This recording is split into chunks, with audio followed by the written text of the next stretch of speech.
Morning, everyone. We got there in the end. So, yeah, my name is Steve Bega, and I'm the technical director for Animex International. This is actually the spoiler alert. I think this is the last slide. No, this is the first one. Right. Looks very similar to the last slide. But yeah, so at Animex, basically, we do a whole variety of things to do with wildlife connectivity and keeping both people and wildlife safe.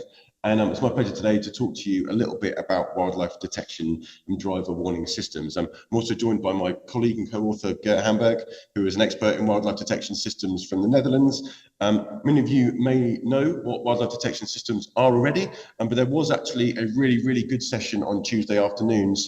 And they really kind of went into a real deep dive on a lot of the things I'm only really going to kind of touch on today. So I highly recommend, if this is something of interest or related to your own work, please go back in the program and have a look at the names and the content within those presentations. And this will kind of really be now a bit of a kind of a recap and some revision, and just recapping some of the key points of discussion that actually came up during that session. So to describe to those of you that don't necessarily know what wildlife detection and driver warning systems are, these systems are designed to track animal movements and vehicle movements on or near roads, and then the idea is to then either warn drivers or encourage them to adjust their behaviour to avoid potentially deadly wildlife vehicle collisions. They can also be used to detect wildlife or detect traffic and elicit a response and change in behaviour to wildlife to be deterred from certain areas as well. So kind of on either side of it.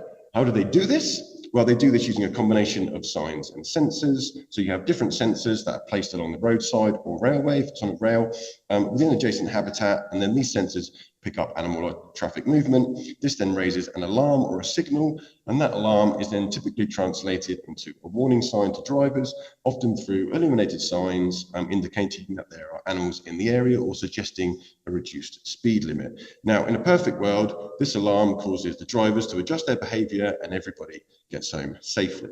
Well, at least that's what's supposed to happen anyway. These systems are extremely complex, and it is this real challenge to get these right. And this is what I'm going to kind of explore with you a little bit today.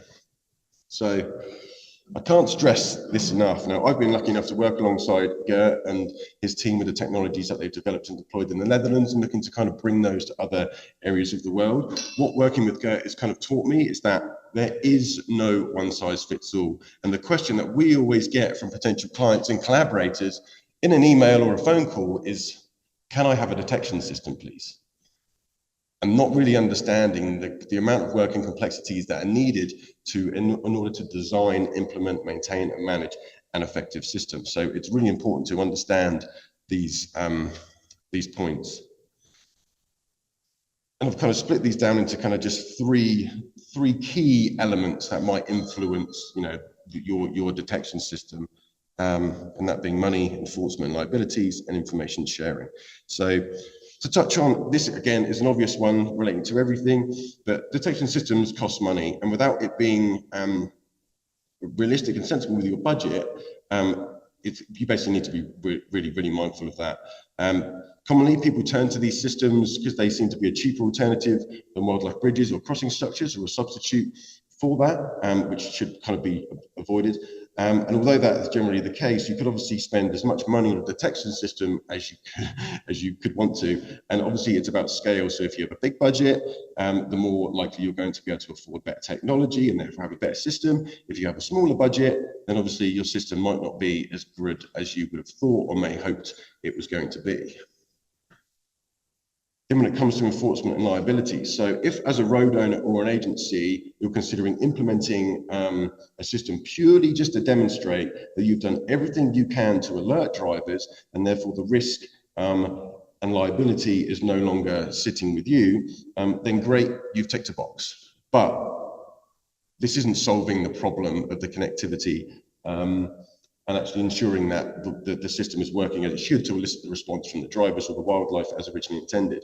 So there are systems out there that work, but it doesn't change driver behavior. So ensuring there is a kind of a punishment for not following warners and making it mandatory for drivers to adjust their behavior should help, but there is also, a larger, wider socio-economic conversation and discussion and education that needs to go alongside this to actually try to elicit those responses that we're hoping from these systems, which is obviously a very deep, meaningful conversation that we don't have time for today. So, and then finally, information sharing. So in my experience, there's a kind of difficulty and a reluctance to share information about both old and new systems. So unless we're open and honest about what is working and what isn't working, then we run the risk of substandard systems being installed. So this, and again, because these are so complex, there are so many different variables that mean about information sharing.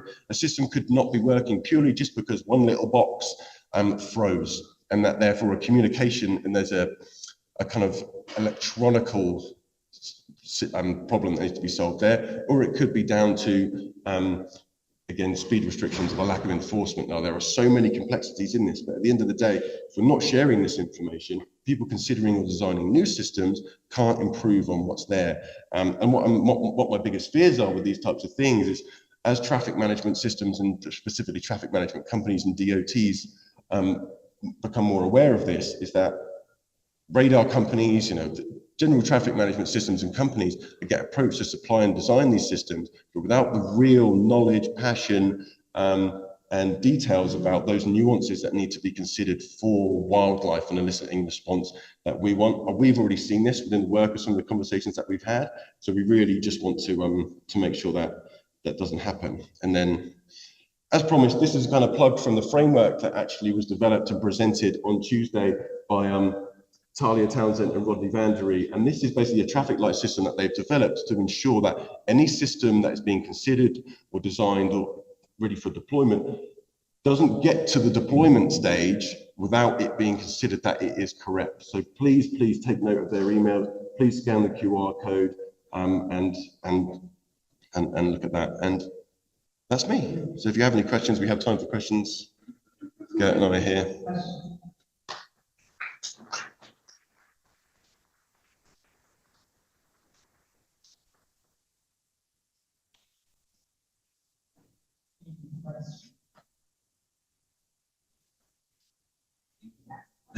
You're not allowed. I think Renee had.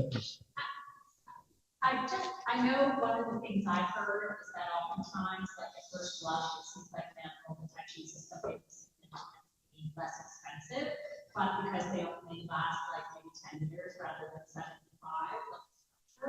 that a lot of times we're not necessarily comparing apples to apples.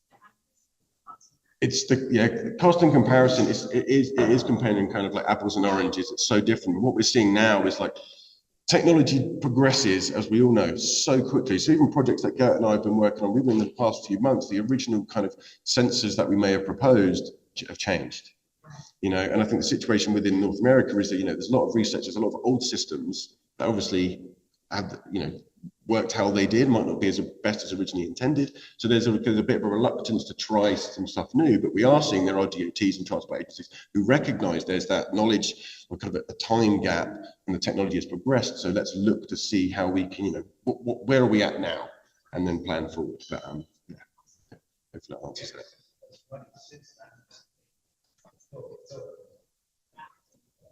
That was one question.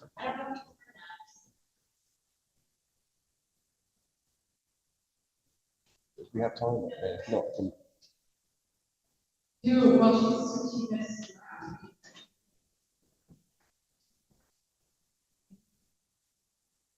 I'm just curious about the comparison for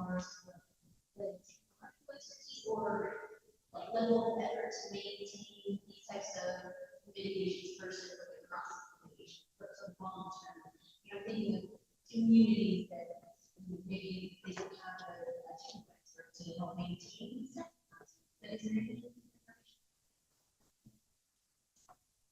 Good question. So on the information, there is information out there. Is it being shared?